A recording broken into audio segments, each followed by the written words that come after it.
Right breaking news చూస్తున్నాము. Medigadda barrage కుంగుబాటుపై vigilance and enforcement నివేదికలో సంచలన విషయాలు వెలుగులోకి వచ్చాయి. ఈ నివేదికతో ఇంజనీర్ల మెడకు ఉచ్చు బిగుసుకుంటున్నట్లు తెలుస్తోంది. విజిలెన్స్ నివేదికలో ఇరిగేషన్ శాఖ ఈఎన్సీ నుంచి మొదలుకొని ఏఈ వరకు అనేక మంది అధికారుల పేర్లు ఉన్నట్లు సమాచారం. ఈ నివేదిక ఆధారంగా ఇంజనీర్లపై కేసులు నమోదు చేయాలా లేక నోటీసులు జారీ చేయాలా అనే దానిపై ప్రభుత్వం ప్రస్తుతం తీవ్రంగా ఆలోచిస్తున్నట్లు తెలుస్తోంది.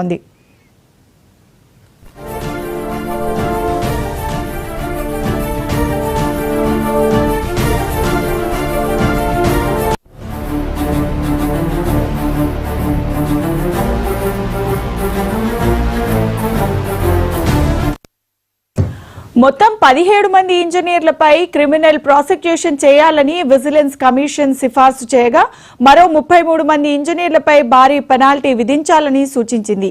చేయాల్సిన పనులు పూర్తి చేయకుండానే నిర్మాణ సంస్థకు పనులు చేసినట్లు సర్టిఫికెట్స్ ఇవ్వడంపై విజిలెన్స్ అభ్యంతరం వ్యక్తం చేసింది. దీనివల్ల ప్రభుత్వ ఖజానాకు నష్టం జరిగినట్లు నివేదికలో వెల్లడైంది. ప్రభుత్వ ఖజానాకు నష్టం కలిగిస్తే తీవ్రంగా పరిగణించాల్సి వస్తుందని కమిషన్ పేర్కొంది.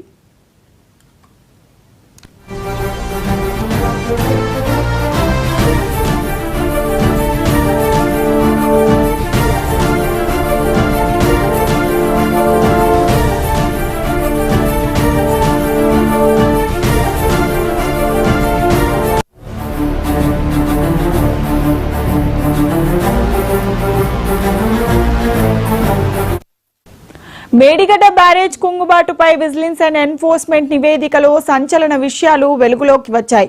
ఈ నివేదికతో ఇంజనీర్ల మెడకు ఉచ్చు బిగుసుకుంటున్నట్లు తెలుస్తోంది.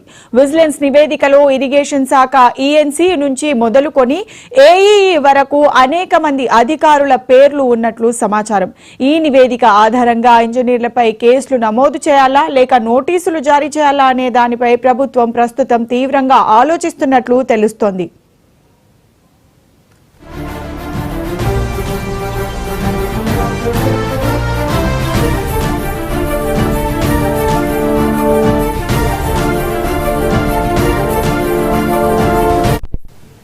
రైట్, ఇక ఇదే అంశానికి సంబంధించి మా కరెస్పాండెంట్ రామకృష్ణ మరింత సమాచారాన్ని ఫోన్ లైన్ లో అందిస్తారు. రామకృష్ణ, మేడిగడ్డ కుంగుబాటు సంబంధించి విజిలెన్స్ అండ్ ఎన్ఫోర్స్మెంట్ ఏదైతే నివేదిక ఇచ్చిందో అందులో సంచలన విషయాలు బయటకు వస్తున్నాయి.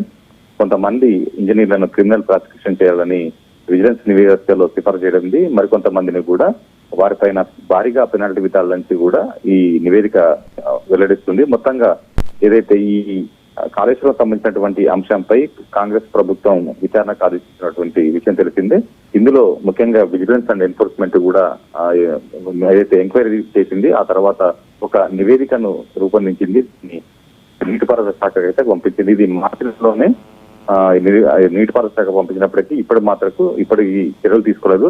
అయితే తాజాగా ముఖ్యమంత్రి ఏదైతే దీనిపైనటువంటి రివ్యూ నిర్వహించారో ఈ అంశం ప్రస్తావనకు వచ్చింది. ఇప్పటి వరకు ఎందుకు వీరిపై చర్యలు తీసుకున్నటువంటి అంశాన్ని ప్రస్తావన రావడంతో సంబంధిత శాఖ వీరిపైన చర్యలు తీసుకున్నందుకు ఉపక్రమించినట్టు తెలుస్తుంది. ఇందులో ముఖ్యంగా 17 మందిపై తీవ్ర ఆరోపణలు వచ్చాయి. వీరంతా కూడా ఈ మేడిగడ్డ, అదేవిధంగా అన్నారం సుందిల్ల ప్రాజెక్టు పైలో అప్పటి ఏదైతే ఈఎన్సీ నుంచి మొదలుకొని ఏఈ వరకు ఉన్నటువంటి అధికారులంతా కూడా నిర్మాణ సంస్థతో పాటుగా కొన్ని అక్రమాలకు పాల్పడినట్టు ఈ నివేదికలో వెల్లడైంది. వీరిపైన ఏదైతే క్రిమినల్ ప్రాసిక్యూషన్ చేయాలని కూడా 17 మందిపై క్రిమినల్ ప్రాసిక్యూషన్ చేయాలని చెప్పేసి కూడా సిఫార్సు. మరో 33 మంది ఇంజనీర్లపై కూడా వారిపై భారీ పెనాల్టీ విధించడానికి కూడా ఈ సిఫార్సు లేఖలో పేర్కొంది. అయితే మరి చూడాలి, ఇప్పుడు ప్రభుత్వం మాత్రం దీనిపైన కొంత ఆలోచిస్తుంది. వీరందరిపైన కేసులు నమోదు చేయాలా లేకపోతే నోటీసులు అనేటువంటి ఆలోచన ప్రభుత్వం అట్టు తెలుస్తుంది. మొత్తంగా ఇందులో మాత్రం తాజాగా ఇచ్చినటువంటి ఈ నివేదికలో చాలా అంశాలు అయితే బయటకు వస్తున్నాయి. చాలా చోట్ల కూడా పనులు జరగకుండానే నిర్మాణ సంస్థకు పనులు జరిగినట్టుగా కూడా లేఖ ఇవ్వడం పట్ల కూడా తీవ్రంగా ఆక్షేపించింది. మరోవైపు ఈ కాంట్రాక్టు అదేవిధంగా అధికారుల మధ్య పనికి సంబంధించి సర్టిఫికెట్లు జారీ చేసినప్పుడు కూడా వీటిని ప్రభుత్వకు ఇన్ఫార్మ్ చేయాల్సింది. అలాంటి ఇన్ఫర్మేషన్ ఏం లేకుండానే ఇవి జరిగినట్లు కూడా గుర్తించింది. మొత్తంగా ప్రభుత్వ ఖజానాకు నష్టం కలిగిస్తే తీవ్రంగా పరిగణించాలంటూ కూడా ఈ నివేదికలో ఉంది. మరి చూడాల్సి ఉంది ప్రభుత్వం ఎలాంటి చర్యలు తీసుకుంటుందో. Right, thanks for the updates.